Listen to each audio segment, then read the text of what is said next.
कार्यक्रम के सह प्रायोजक हैं। नौमिनी गोल्ड, अनोखी तकनीक है जापान की। दयाल पशु आहार, दूध दमदार, आप शानदार। अन्नदाता, अन्नदाता, अन्नदाता, नीत तुम्हारा अन्नदाता, पग पग पर है संग तुम्हारे अन्नदाता। लहू किसानों का बन के पसीना सींचता है धरती का सीना। मेहनत का तेरी हक दिलवाने, नई तकनीक नई खोज बताने। पशुधन को गुणवान बनाना, पौध सुरक्षा को सिखलाना, खेती के सब गुर समझाने, भारत का सरताज बनाने। आठों पहर है संग तुम्हारे अन्नदाता, अन्नदाता। नमस्कार, मैं हूं श्वेता भट्टाचार्य। आप सभी दर्शकों का अन्नदाता कार्यक्रम में स्वागत करती हूं।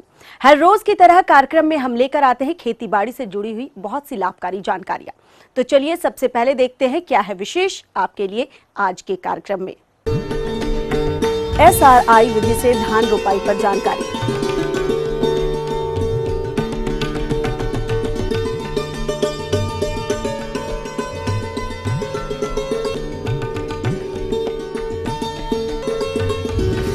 तिल की खड़ी फसल में किए जाने वाले प्रबंधन कार्यों पर जानकारी।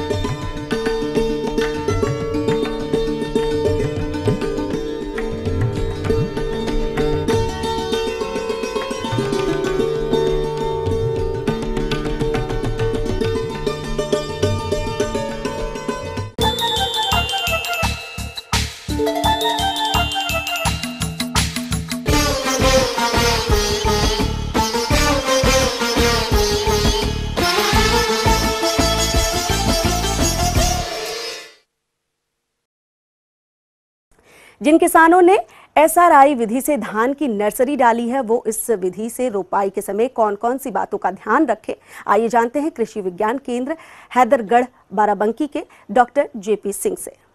आज हम किसान भाइयों को सिस्टम ऑफ राइस इंटेंसिफिकेशन, जो श्री पद्धति के नाम से प्रचलित है, इस पद्धति के बारे में किसान भाइयों को अधिक उत्पादन हेतु कुछ टिप्स देना चाहते हैं।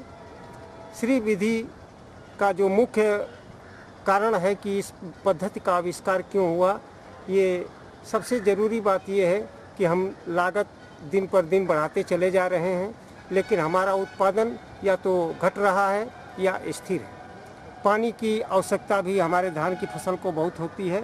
पानी की 50% बचत को ध्यान में रखते हुए इस पद्धति का आविष्कार किया गया। इस पद्धति के 3 मूल मंत्र हैं। अगर हमारे किसान भाई इन 3 मूल मंत्रों को ध्यान में रखते हुए धान की खेती श्री पद्धति से प्रारंभ करें तो उनको अधिक उत्पादन भी प्राप्त होगा तथा लागत में भी कमी आएगी। तो पहला है कि 10 से 12 दिन की पुरानी पौध की ही रोपाई इस पद्धति में होनी चाहिए। दूसरा मूल बिंदु है कि एक पौध एक स्थान पे ही रोपाई होना चाहिए। अक्सर देखा जाता है कि हमारे किसान भाई 4, 5 से 8, 10 पौध प्रति पूजे लगाते हैं। ये गलत परंपरा है। वैसे भी सामान्य तौर से 2 से 3 पौधे प्रति पूजे लगाने चाहिए, लेकिन इस श्री विधि में हम 1 पूजे ही प्रति पौध लगाते हैं। इसके लिए तीसरा जो मूल बिंदु है वो है कि हम 25 गुणे 25 सेंटीमीटर पे हम धान की रोपाई करें तो उचित अंतराल भी मिल जाता है और जिससे हमारे कलनों की संख्या बढ़ जाती है।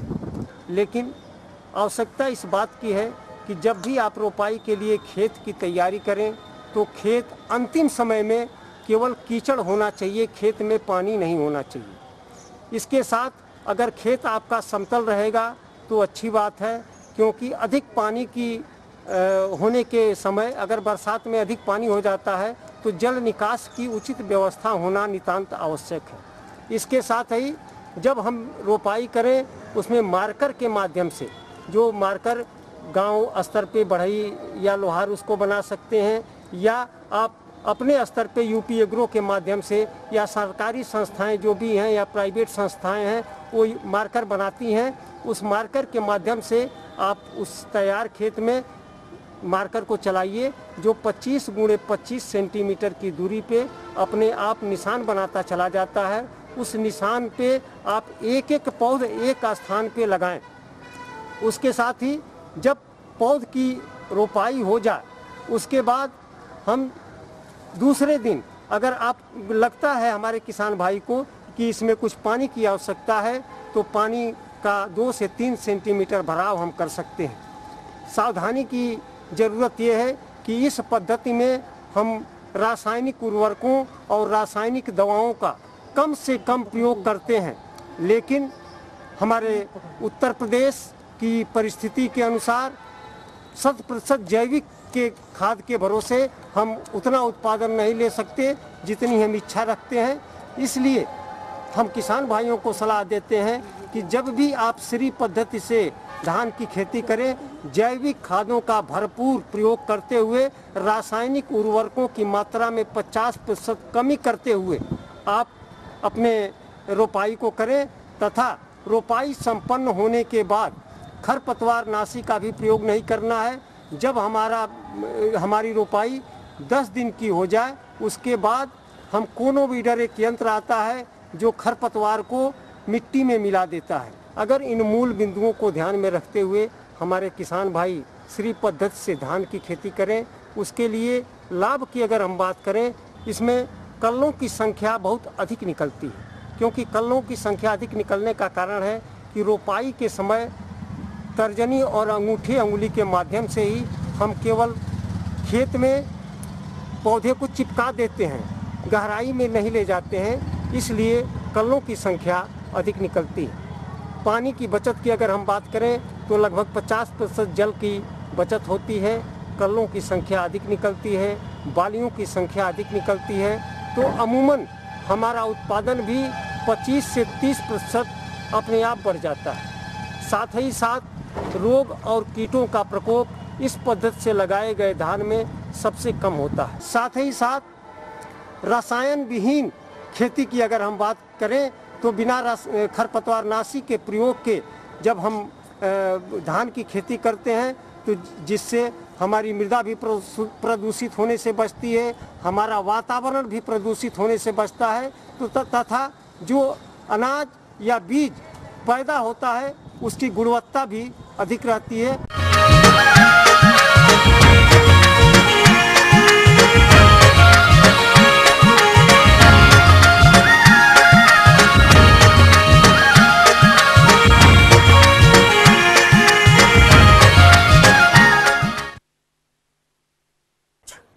किसान भाइयों, आपने यदि तिल की बुआई कर ली है और आपकी फसल 15 से 25 दिन की अवस्था पर है, तो इस फसल की उचित बढ़वार के लिए घने पौधे की छटाई, निराई, गुड़ाई, उर्वरक प्रबंधन, जल निकास तथा पौधा सुरक्षा इत्यादि कार्यों को इस वक्त करने की आवश्यकता है।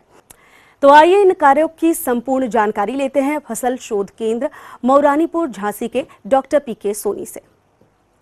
किसान भाइयों, इस समय जो हमारा खरीफ का मौसम है और इस मौसम में विशेष तौर से हमारे क्षेत्र में तिल की फसल ली जाती है। तिल की फसल में इस समय चूँकि बरसात अधिक हो रही है, तो ऐसे मौसम में हमारे किसान भाई थोड़ा ये ध्यान रखें कि हमारे जिन खेतों में पानी भरने की संभावना ज़्यादा है या जिन खेतों में पानी इस समय भरा हुआ है, उन खेतों में सबसे पहला काम तो हमारे किसान भाई ये करेंगे कि तिल की खेती अच्छी करने के लिए उस पानी को पहले निकालेंगे, क्योंकि पानी यदि निकालेंगे नहीं तो तिल की फसल हमारी बहुत जल्दी ख़त्म हो जाएगी। दूसरी बात हमारी तिल की जो है विशेष तौर से ध्यान देने वाली ये है कि तिल की फसल में इस समय हमारे खरपतवार बहुत ज़्यादा मात्रा में हो रहे हैं, क्योंकि बरसात का सीज़न है और इस सीज़न में हमारे खरपतवारों की मात्रा ज़्यादा होती है। तो ऐसे किसान भाई जिनके पास श्रमिक उपलब्ध हैं, वो इस समय निराई गुड़ाई, जैसे ही पानी हमारा बंद होता है, बारिश हमारी कम होती है और ओट हमारे खेतों में आ जाती है, तो इस समय एक निराई गुड़ाई करना उनका बहुत आवश्यक है। यदि किसी कारण से निराई गुड़ाई नहीं कर सकते हैं और उनकी फसल 20 से 25 दिन की या 30 दिन की होने जा रही है, तो ऐसे समय में हमारे किसान भाई एक दवा जो हमारे मार्केट में भी उपलब्ध है, हमारे विभाग में भी है, वो टर्गा सुपर करके आती है और 1 एकड़ में 200 ml टर्गा सुपर दवा को 200 लीटर पानी में घोल बनाकर और उसका स्प्रे यदि कर देंगे तो जो भी हमारे खरपतवार हैं वो हमारे ख़त्म हो जाएंगे। हाँ, किसान भाइयों के लिए इस समय उर्वरक डालने की अवस्था भी हमारे तिल में बहुत अच्छी है और किसान भाइयों के लिए 20 किलोग्राम नाइट्रोजन और 20 किलोग्राम फास्फोरस, 20 किलोग्राम पोटास हमने बुआई के समय दी है। लेकिन शेष नाइट्रोजन जो हमारी 20 किलोग्राम नाइट्रोजन है उसको हमारे किसान भाई विशेष तौर से ध्यान रखें। यदि उन्होंने इस समय निराई गुड़ाई की है तो निराई गुड़ाई करने के पश्चात 20 किलोग्राम नाइट्रोजन वो खड़ी फसल में टॉप ड्रेसिंग के रूप में दे सकते हैं। और जिन्होंने पहले बो रखी है, समय से बो रखी है, उन्होंने क्या उनकी फसल चूँकि बढ़ चुकी है और ऐसी जो फसल हमारी इस समय बढ़ोतरी पर है तो उनकी फसलों में इस समय रोग आने की भी संभावना है। विशेष तौर से इस समय हमारे तिल में फाइटोप्तरा जो हमारा झुलसा रोग होता है उसकी संभावना सबसे ज़्यादा है और उसकी रोकथाम के लिए हमारे किसान भाई कॉपर ऑक्सी क्लोराइड ये जो दवा हमारी आती है इसमें 3 किलोग्राम मात्रा हमारी 600 से 800 लीटर पानी में मिला के प्रति हेक्टेयर 1 हेक्टेयर की दवा है ये और इसको घोल बना के छिड़क देंगे तो इस रोग से हमें निजात मिल जाएगी। दूसरी चूँकि हमारी ये रोग की बात हुई, इसके बाद हमारी कीट की बात हुई कि चूँकि कीड़ों का प्रकोप भी हमारे इस समय खरीफ के सीजन में अधिक होने की संभावना रहती है। जिन किसान भाइयों के तिल की खेती में हमारी सूंडी है जैसे जो पत्ती काटती है, दूसरी चीज़ जो हमारे कैप्सूल चूँकि अभी बनने की स्टेज नहीं आई है लेकिन आगामी जो कैप्सूल बनने की स्टेज भी आ सकती है और जिस समय हमारा जो कीड़ा है वो कीड़ा जो है हमारे फसल को काटता है और काटने के बाद ये हमारी सूंडी जो है फसल को नुकसान करती है। ऐसी स्थिति में हम किसान भाइयों को ये सलाह देते हैं मिथाइल ओ डिमेटान ये दवा भी हमारी मात्रा वही है, 1.25 लीटर मात्रा इसकी रिकमेंडेशन है और इसमें 600 से 700 लीटर पानी, चूँकि 1 हेक्टेयर की फसल के लिए इतना पानी पर्याप्त होता है। किसान भाई हमारे विशेष तौर से ध्यान ये रखें कि पानी की मात्रा की कमी ना करें, चूँकि होता यह है कि किसान भाई कम पानी में हमारी दवा का इस्तेमाल करते हैं और जब कम पानी में इस्तेमाल करते हैं तो पौधा पूरी तरह से तर नहीं हो पाता है। इसलिए 1 हेक्टेयर में 600 लीटर पानी कम से कम आप इस्तेमाल करें तो ये दवा पूरी तरह से आपकी फ़ायदा करेगी। तो इस तरह से हमारे किसान भाई खरपतवारों के लिए, कीड़ों के लिए और विशेष तौर से रोग के लिए अगर ध्यान देंगे तो निश्चित मान लीजिए कि तिल की फसल हमारी 6 से लेकर 9 कुंतल ये हमारा वेरिएशन है और 6 से लेकर 9 कुंतल प्रति हेक्टेयर की पैदावार वो आराम से ले सकते हैं। ये थी कुछ उपयोगी जानकारियां। अब लेते हैं एक छोटा सा ब्रेक, जल्द लौटेंगे और कार्यक्रम में आगे है महत्वपूर्ण जानकारियां। बने रहिए हमारे साथ। औषधीय फसल सफेद मूसली की खेती।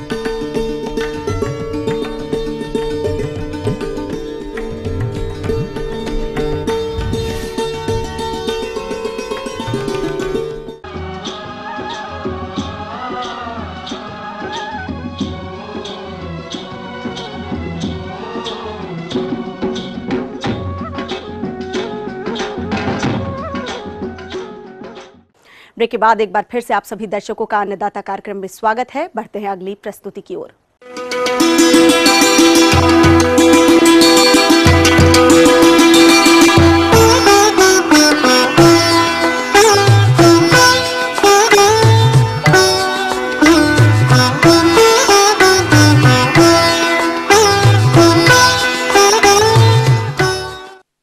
हमारे प्रदेश में कई ऐसे क्षेत्र हैं जहां पर मुख्य फसलें नहीं लगाई जा सकती हैं, लेकिन ऐसी भूमियों पर अगर कृषक चाहे तो औषधीय फसलों की खेती कर अच्छी आय प्राप्त कर सकते हैं। इन औषधीय फसलों के तहत यदि कृषक सफेद मूसली की खेती करना चाहते हैं तो इसकी खेती करते वक्त कौन कौन से पहलुओं पर ध्यान देना होगा, इसकी जानकारी के लिए देखिए हमारे कार्यक्रम की ये प्रस्तुति। किसान भाइयों, आइए सबसे पहले हम चर्चा करते हैं इसकी खेती हेतु भूमि के चयन एवं तैयारी की। मूसली की फसल के लिए खेत की तैयारी करने के लिए सर्वप्रथम खेत में गहरा हल चला दिया जाता है। यदि खेत में हरी खाद के लिए पहले से अल्पावधि वाली फसल लगाई गई हो तो उसे काट कर खेत में डालकर मिला दिया जाता है। तदुपरांत इस खेत में 20 से 25 क्विंटल वर्मी कंपोस्ट, 5 क्विंटल हड्डी खाद, बायो एंजाइम 16 किलोग्राम, 5 से 10 ट्रॉली सड़ी हुई गोबर की खाद प्रति एकड़ की दर से प्रयोग करना चाहिए। इन सभी खादों को खेत की अंतिम जुताई से पूर्व खेत में डालकर अच्छी तरह से मिला देना चाहिए। तदुपरांत पाटा चलाकर भूमि को समतल बना लेना चाहिए। मूसली की अच्छी पैदावार के लिए खेत में बेड्स बनाए जाना आवश्यक है।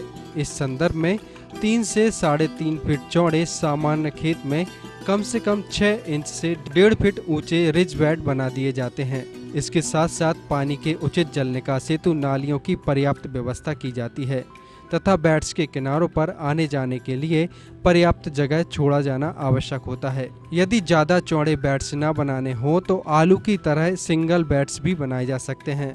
हालांकि इनमें काफ़ी ज़्यादा जगह घेरी जाती है, परंतु मूसली उखाड़ते समय यह सुविधाजनक होते हैं।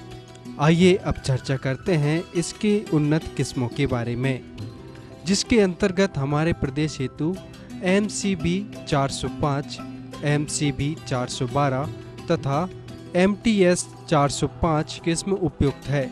किसान भाई इन किस्मों में से किसी का भी चयन कर इसकी खेती कर सकते हैं। बुआई करते समय यह ध्यान रखना चाहिए, यदि कंद का आकार बड़ा है उसे चाकू की सहायता से छोटा कर लेना चाहिए। ध्यान रहे कि कंद में कम से कम 2 से 3 ब्रांच अवश्य होना चाहिए। मूसली की बिजाई हेतु 5 से 10 ग्राम की क्राउन युक्त फिंगर्स सर्वाधिक उपयुक्त रहती हैं। 1 एकड़ क्षेत्र हेतु अधिकतम 80,000 क्राउन युक्त फिंगर्स लगेंगे। बिजाई से पूर्व प्लांट मटेरियल को 2 मिनट तक बावेस्टीन के घोल में अथवा 1 घंटे तक गौमूत्र में डुबाकर रखा जाना चाहिए, जिससे कि ये रोग मुक्त हो जाते हैं और कंदों को बनाई गई कतारों में 6-6 इंच की दूरी पर लगाना चाहिए। इनकी बुवाई 2 इंच की गहराई पर करना उपयुक्त रहता है। रोपाई के उपरांत यदि वर्षा ना हो तो सिंचाई करना आवश्यक होता है। मूसली के कंद लगाने के 5 से 6 दिन के उपरांत इनका अंकुरण प्रारंभ हो जाता है। अंकुरण प्रारंभ होने के 15 दिन के उपरांत इनकी निराई गुड़ाई करना आवश्यक होता है।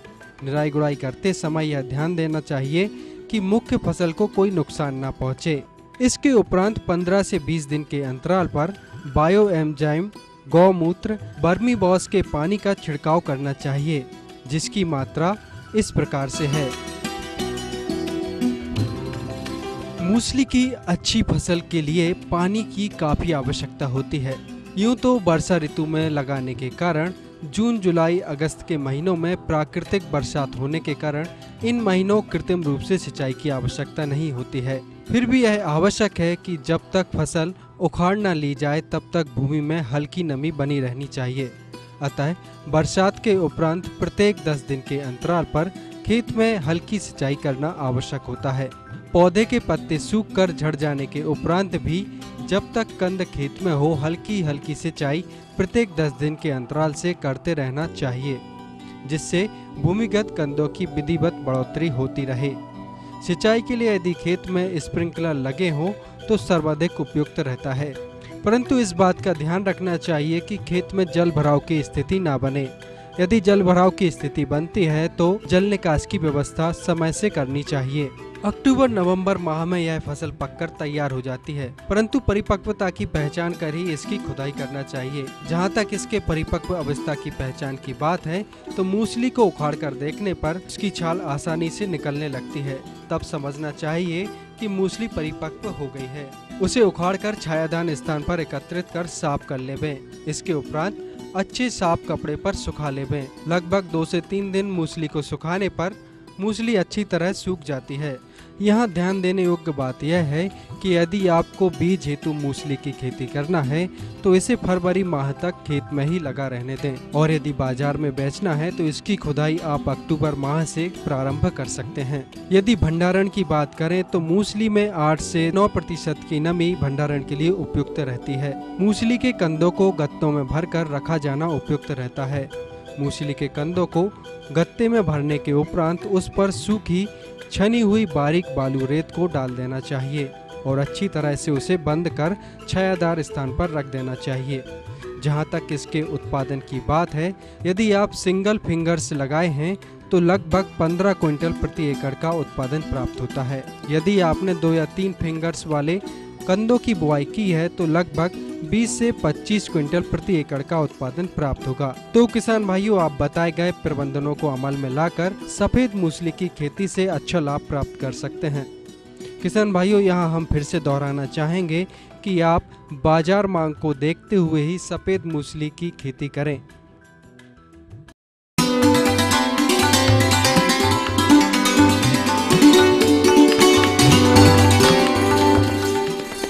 अन्नदाता हेल्पलाइन निशुल्क फोन संपर्क सेवा के माध्यम से आपके द्वारा पूछे गए प्रश्नों में से 1 या 2 महत्वपूर्ण प्रश्नों को हम अपने कार्यक्रम में शामिल करते हैं। इसी के तहत आज का चयनित प्रश्न और उसका जवाब इस प्रकार से है।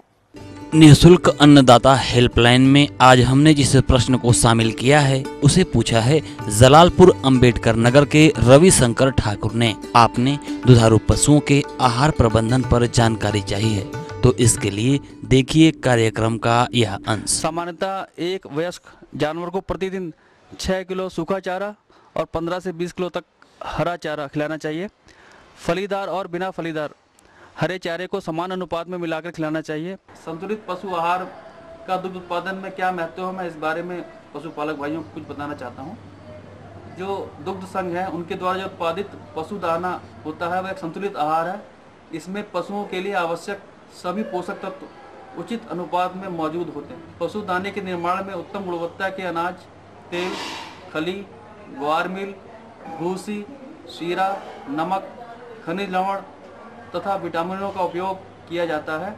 ये महंगा नहीं होता है और पशु इसे बहुत ही चाव से खाता है। प्रोटीन, ऊर्जा, खनिज और विटामिन से भरपूर पशु आहार से जानवर स्वस्थ रहते हैं, उनका विकास अच्छा होता है, गर्भ में पल रहे बच्चे को समुचित विकास होता है और इसको खिलाने से किसानों को लाभ ज़्यादा होता है। यह प्रजनन शक्ति को बढ़ाता है, दुग्ध उत्पादन व फैट में वृद्धि करता है। बछड़े व बछियों को 1 से 1.5 किलो संतुलित पशु आहार प्रतिदिन देना चाहिए। दुधारू पशुओं को स्वस्थ रखने के लिए 2 किलो पशु आहार और प्रति लीटर उत्पादन दूध के लिए गाय को 400 ग्राम तथा भैंस को आधा किलो संतुलित पशु आहार खिलाना चाहिए। जो ब्याने वाली गाय भैंसें हैं उनको 1 किलो पशु आहार व 1 किलो अच्छी गुणवत्ता की खली गर्भावस्था के अंतिम 2 महीने में देना चाहिए। अब एक मैं उदाहरण दे दूं आपको, जैसे कोई गाय जो है 6 किलो दूध प्रतिदिन दे रही है तो उसको हम 2.5 किलोग्राम जो पशु आहार दूध के लिए देंगे। इसके अतिरिक्त 2 किलो पशु आहार स्वस्थ रहने के लिए देंगे। इस प्रकार कुल मिलाकर 4.5 किलो प्रतिदिन की आवश्यकता हमारे 6 किलो की दूध जो देने वाली गाय है उसके लिए होती है। इसी तरह जो 6 लीटर अगर भैंस दूध दे रही है तो उसको क्या देना चाहिए, तो उसके लिए हम 3 किलोग्राम पशु आहार दूध के लिए देंगे। इसके अतिरिक्त 2 किलो जो पशु आहार है वो स्वस्थ रहने के लिए देंगे। इस प्रकार कुल मिलाकर 5 किलो प्रतिदिन की आवश्यकता होती है 6 किलो दूध देने वाली भैंस के लिए। इसी प्रकार गर्भावस्था के अंतिम 2 माह में गाय भैंस के लिए क्या देना चाहिए, तो इसके लिए 1 किलो संतुलित पशु आहार, 1 किलो खली और इसके अतिरिक्त 2 किलो पशु आहार जो स्वस्थ रहने के लिए, कुल मिलाकर 3 किलो प्रतिदिन संतुलित पशु आहार व 1 किलो खली की आवश्यकता अंतिम 2 माह जब गर्भावस्था के रह जाते हैं उस समय देना चाहिए। पशुओं का आहार अचानक ना बदलकर धीरे धीरे बदलना चाहिए। इसी कड़ी में जिस दूसरे प्रश्न को शामिल किया गया है उसे पूछा है बरौली सुल्तानपुर के खलील अहमद ने। आपने अमरूद की उन्नत प्रजातियां और रोपण तकनीक पर जानकारी चाहिए, तो इसके लिए देखिए कार्यक्रम का यह अंश। जो किसान भाई अमरूद का पौधा लगाना चाहते हैं उनके लिए विशेष रूप से मुख्य रूप से 4 विषय पे ध्यान देंगे। जिस गड्ढे में हम पौधा लगाते हैं तो पौधा से पौधा की दूरी जो है 5 से 6 मीटर होती है और उसका जो गड्ढा होता है वो लगभग करीब 1.5 फीट होता है। तो 1.5 से 2 फीट गड्ढा अगर हम खोद करके हम पौधा लगाएंगे तो निश्चित रूप से हमारा वो पौधा स्वस्थ रहेगा। तो उसके लिए गर्मी के समय में हम जो है पहले लाइन से लाइन और पौध से पौध की दूरी को निशान लगा लेते हैं कि 5 से 6 मीटर की दूरी होती है पौधा से पौधा और लाइन से लाइन की दूरी। तो ये रस्सी से, लंबी रस्सी से निशान लगा करके उसके बाद गड्ढे तैयार करते हैं। तो 2 बाई 2 का गड्ढा, 2 फीट चौड़ा और 2 फीट गहरा, ये गड्ढा हम जहाँ जहाँ निशान लगाए रहते हैं वहाँ पे गड्ढा हम खोद लेंगे। जब गड्ढा तैयार करते हैं तो गड्ढे का जो ऊपरी हिस्सा, मतलब कि आप जैसे 2 फीट गहरा खोदना है तो ऊपर का 1 फीट का मिट्टी हम बाहर कर लेंगे और नीचे की जो 1 फीट की मिट्टी है उसको एक तरफ कर लेंगे। और जो ऊपरी मिट्टी है उसी को हम जब भरते हैं गड्ढे को, तो ऊपर की, चूँकि ऊपर वाली मिट्टी में जीवांश होते हैं और उसमें कार्बनिक पदार्थ भी होते हैं, नीचे की मिट्टी में कार्बनिक पदार्थ की मात्रा कम होती है। तो ये किसान भाई जरूर ध्यान रखेंगे कि ऊपर की मिट्टी को जो अलग किए रहेंगे 1 फीट, उसको और लगभग 25 से 30 किलो सड़ी हुई गोबर की खाद, फॉलीडाल पाउडर लगभग 35 से 40 ग्राम फॉलीडाल पाउडर जो है हम उसी मिट्टी में, जो ऊपरी मिट्टी होती है वो मिट्टी और सड़ी हुई गोबर की खाद 15 से 25 किलोग्राम, ये तीनों मिला करके और हम उसको गड्ढे को भर देते हैं। अब बात आती है कि पौधे का चयन और पौधे का किस्म कैसे करें। तो पौधे का चयन करने के पहले किसान भाई ध्यान रखें कि हमें पौधे के बारे में जानकारी होना चाहिए। पौधा में जैसे कौन सी प्रजाति का पौधा हमको लगाना है, जैसे हम खासतौर से आप देखें पूर्वी उत्तर प्रदेश में आप देखेंगे तो खासतौर से 3 प्रजातियां प्रचलित हैं, जैसे इलाहाबादी सफ़ेदा, लखनऊ 49 और ललित। ये 3 प्रजाति ऐसी हैं जो यहाँ पे काफ़ी पॉपुलर हैं। और ये प्रजाति आपके जहाँ पे भी नर्सरी हो, जैसे वाराणसी में है, इलाहाबाद में है, लखनऊ में है, वहाँ से हम पौधा इस प्रजाति के ले आएंगे, यहाँ प्रमाणित होती है। तो हमने प्रजाति ले लिया, उसके बाद हम ले आते हैं लगाने के लिए। अब किसान भाई ध्यान रखें कि लगाने के पूर्व जब जिस गड्ढे को हमने तैयार किया है, तो जैसा हमने बताया कि गड्ढे को हमने भर लिया था, अब हमने प्रजाति को ले आए और पौधा को ले आए। ऊपरी हिस्से, मतलब मिट्टी जो हमने गड्ढा भरा हुआ है, ऊपर की मिट्टी हटा करके उसको मिट्टी के सहित जो है उस गड्ढे में हम लगा देते हैं। और लगाने के बाद उसमें हम लगभग 5 लीटर 10 लीटर पानी उसमें एक गड्ढे में डाल देते हैं।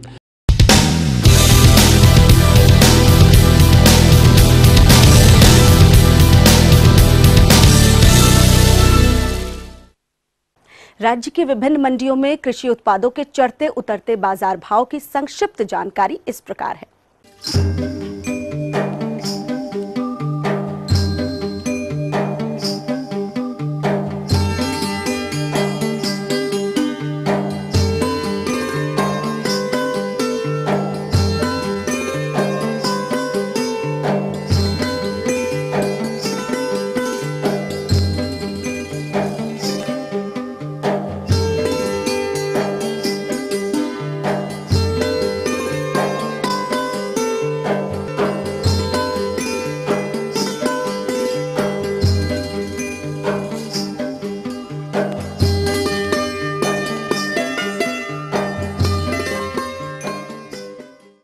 हम ये उम्मीद करते हैं कि आज का कार्यक्रम आप सभी दर्शकों के लिए उपयोगी रहा होगा।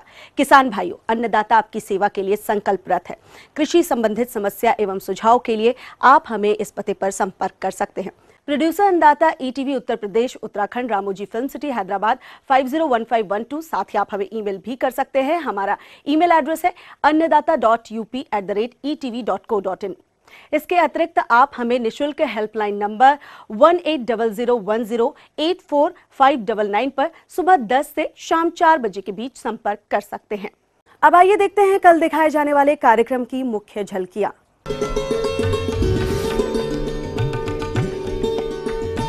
पत्ता गोभी की पौधशाला की तैयारी पर जानकारी।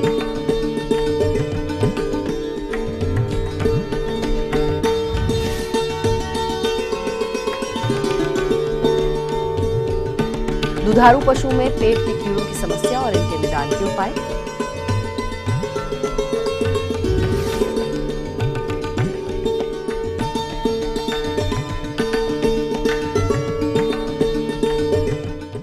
फिलहाल अन्नदाता की पूरी टीम को दीजिए इजाजत। कल फिर इसी वक्त आपसे मुलाकात होगी कृषि संबंधित कुछ और रोचक जानकारियों के साथ।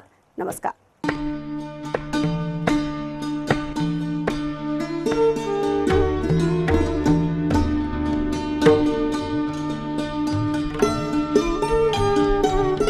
इस कार्यक्रम के सह प्रायोजक थे। नौमिनी गोल्ड, अनोखी तकनीक है जापान की।